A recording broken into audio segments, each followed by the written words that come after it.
সূচকীয় সরল করি। তাহলে ইকুয়ালস টু ব্র্যাকেটের জায়গায় আমরা ব্র্যাকেট ব্যবহার করলাম, তারপর হচ্ছে মাইনাস চিহ্নের পরিবর্তে 1 লিখে বাক চিহ্ন ব্যবহার করলাম, তারপরে এখন 2 লিখলাম, আর এখানে 2 এর উপরে পাওয়ার যেহেতু 1 আছে তো ঘুরি ফিরে 1 হবে, মানে 1 যদি আমি 2 এর উপরে যদি পাওয়ার 1 দিই ঘুরি ফিরে মান 2 এ আসতেছে, তাহলে সুতরাং লেখা দরকার নেই।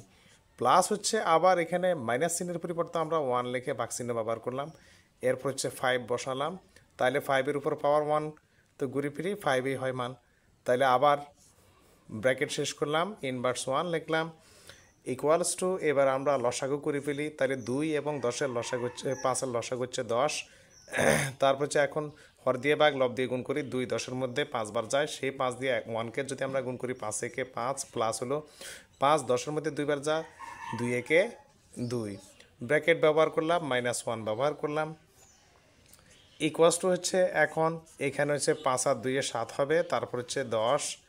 এরপর হচ্ছে ইনভার্স 1 ব্যবহার করলাম, আবার এখানে আমরা এই মাইনাস চিহ্নের পরিবর্তে 1 লিখে বাক চিহ্ন ব্যবহার করলাম, তারপর হচ্ছে আবার 7 ডিভাইডেড বাই 10 লিখলে 7 ডিভাইডেড বাই 10 লিখলাম, তাহলে ইকুয়ালস টু এখন এটা উল্টে দিলে এটার মান হয়ে যাবে আমাদের, তাহলে সমান সমান হচ্ছে 10 উপর থেকে এর নিচ থেকে উপরে চলে আসবে, আর 7-এর জায়গায় 7 বসে যাবে, মানে হলো এই 10 আর 1 আমরা গুণ করে দিব, 10 একে 10 আর 7-এর জায়গায় 7 বসে গেল। এরপর হচ্ছে আমরা আবার আরেকটা অঙ্কের সমাধান করি। তাহলে ইকুয়ালস টু আমরা ব্র্যাকেটের জায়গায় ব্র্যাকেট ব্যবহার করলাম, আবার এখানে 2 লিখলাম, আমরা জানি যে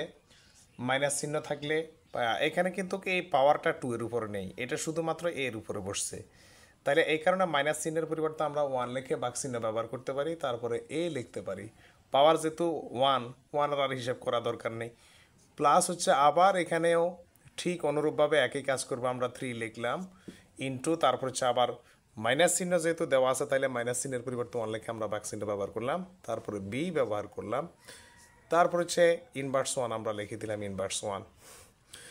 ইকুয়ালস টু এখন এটাকে সমাধান করব কিভাবে, এই যে 2 আর 1 যদি আমরা গুণ করি তাহলে 2 একে 2 আর হচ্ছে এ প্লাস আবার এখানে 3 আর 1 যদি গুণ করি 3 একে 3, তারপর হচ্ছে বি বসাই দিলাম, -1 বসে গেল, তাহলে ইকুয়ালস টু আবার এখানে আমরা লসাগু করে ফেলবো, লসাগু করব কি এ আর বি এর লসাগু হচ্ছে এ বি, তাহলে আবার হর দিয়ে ভাগ লব দিয়ে গুণ, এখন এ দিয়ে যদি এ বিকে আমরা ভাগ করি তাহলে এ আর এ কমন গেছে, তার বাকি থাকলো কি বি, বি আর যদি 2 এ আমরা যদি গুণ করে দিই তাহলে কি হবে 2b, প্লাস আবার বি দিয়ে যদি আমরা এ বিকে ভাগ করি তাহলে B A R B A মিললো মানে কমন গেল, তারপরে ভাগফল হইলো তাহলে কি এ, এখন এই এ এবং 3 যদি আমরা গুণ করি তাহলে 3a, ইনভার্স 1 আমরা বসাই দিলাম, তাহলে ইকুয়ালস টু আমরা লাইন না বাড়িয়ে এটাকে সংক্ষেপে আমরা করি ফেলি, কীভাবে সংক্ষেপে করব, যেহেতু এখানে ইনভার্স তাহলে এটাকে উল্টে দিয়ে বসাই দিলে হয়ে যাবে, কারণ পাওয়ার 1 নিয়ে তেমন একটা কাজ করার প্রয়োজন হয় না, তাহলে আমরা উপরে এবি লিখতে পারি